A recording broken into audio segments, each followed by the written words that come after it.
கர்த்தருடைய மகா பரிசுத்த நாமத்திற்கு ஸ்தோத்திரம் உண்டாவதாக.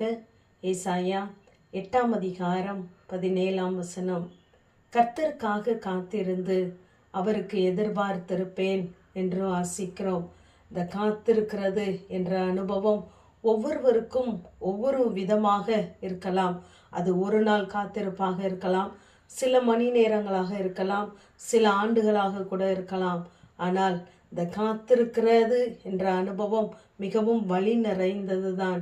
ஆனால் நம்ம அநேக நேரங்களிலே காத்திருக்கும் பொழுது நம்முடைய எதிர்பார்ப்பின்படி நாம் நினைக்கிறபடி நடக்க வேண்டும் என்று நினைப்பது தான் எதிர்பார்ப்பு. அநேக நேரங்களிலே நாம் எதற்காக காத்திருக்கிறோமோ அது நமக்கு நிறைவேறுகிறதா இருக்கிறது. நாம் எதிர்பார்த்த காரியங்களை தேவன் கைகூடி வர பண்ணுகிறார். ஏனென்றால் நம்முடைய மன வாஞ்சைகளையும் அவர் நிறைவேற்ற உண்மையுள்ளவர். அதே சமயம் கர்த்தருடைய பிள்ளைகளாய் நாம் இருக்கிறோம், கர்த்தருடைய வார்த்தையை கவனிக்கிறவர்களாய் இருக்கிறோம். அப்படிப்பட்ட சூழ்நிலைகளிலே இந்த காத்திருக்கிற காரியங்கள் நமக்கு வருமானால் நாம் தேவ சித்தத்திற்காக எதிர்பார்த்து காத்திருக்க வேண்டும்.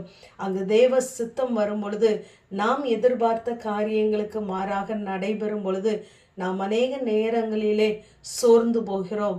ஆகவேதான் காத்திருக்கிற அந்த நாட்களிலே கர்த்தருடைய வார்த்தைக்காக நாம் தேவ சமூகத்திலே காத்திருக்க வேண்டும். தேவன் நமக்கு வார்த்தையை தரிசனத்தை தந்திருப்பாரானால் நிச்சயமாக நாம் காத்திருக்க முடியும். அது ஒரு சுகமான அனுபவமாக இருக்கும்.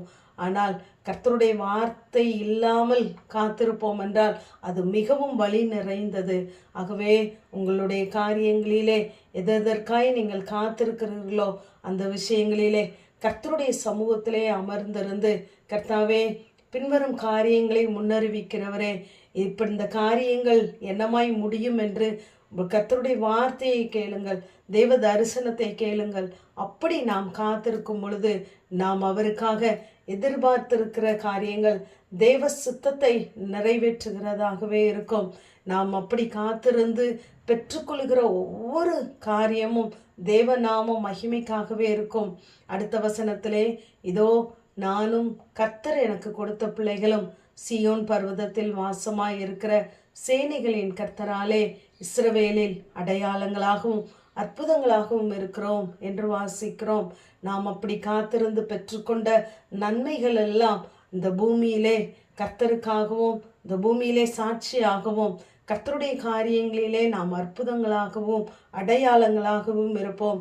நாம் காத்திருக்கிற நேரங்களிலே தேவ சமூகத்தை அதிகமாய் வாஞ்சிக்க வேண்டும்.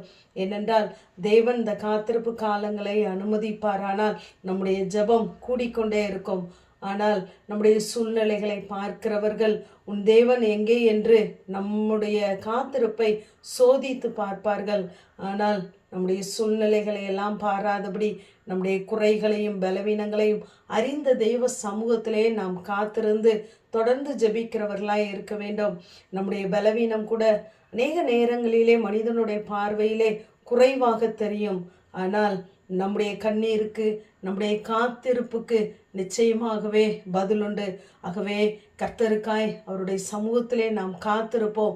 நாம் எதை எதிர்பார்த்திருக்கிறோமோ எதை நினைக்கிறோமோ அதை காட்டிலும் தேவ சித்தம் என் வாழ்க்கையிலே நிறைவேறட்டும் என்று தேவ சமூகத்திலே நாம் அர்ப்பணித்து காத்திருப்போமானால் நிச்சயமாகவே தேவன் நாம் எந்தெந்த காரியங்களிலே எதற்காய் காத்து நிற்கிறோமோ, வார்த்தைகளை பிடித்து தேவ சமூகத்திலே அறிக்கையிடுகிறோமோ அந்தந்த காரியங்களிலே தேவன் நமக்கு அற்புதத்தை செய்வார். நம்ம இந்த பூமியிலே சாட்சியாகவும் கர்த்தருக்கு அற்புதமான அடையாளங்களாகவும் ஆச்சரியமாகவும் நம்மை நிலைநிறுத்துவார். ஆகவே கர்த்தருக்காகவே நாம் காத்திருக்கும் பொழுது அவர் நமக்கு அதை தாங்குவதற்கும் தாண்டுவதற்கும் ஒரு புதிய பலனை தந்து கர்த்தர் நம்மை நடத்துவார். ஆகவே கர்த்தருடைய வார்த்தையை பிடித்து கொண்டு காத்திருங்கள். அந்த காலங்களை தேவன் உங்களுக்கு லகுவாய் மாற்றி தருவார். ஆமேன். ஜெபம். பிதாவாகிய தேவனே, குமாரனாகிய இயேசு கிறிஸ்துவின் நாமத்தின் மூலமாய் உடைய சன்னிதானத்தில் வருகிறேன். கர்த்தருக்காக காத்திருந்து அவருக்கு எதிர்பார்த்திருப்பேன் என்ற வேத வார்த்தையின்படி கர்த்தாவே வார்த்தைகளை பிடித்து கொண்டு உடைய சமூகத்திலே உமக்காய் காத்திருக்கிற பிள்ளைகளுடைய வாழ்க்கையிலே அவர்களுடைய மன விருப்பத்தின்படி நிறைவேற்றுகிறதோடு மாத்திரமல்ல தேவ சித்தத்தை நீங்கள் நிறைவேற்றும்படியாய் ஜெபிக்கிறோம், தாழ்த்துகிறோம். மகிமைப்படும் இயேசுவின் மூலம் ஜெபங்கேலும் எங்கள் நல்ல பிதாவே. ஆமென்.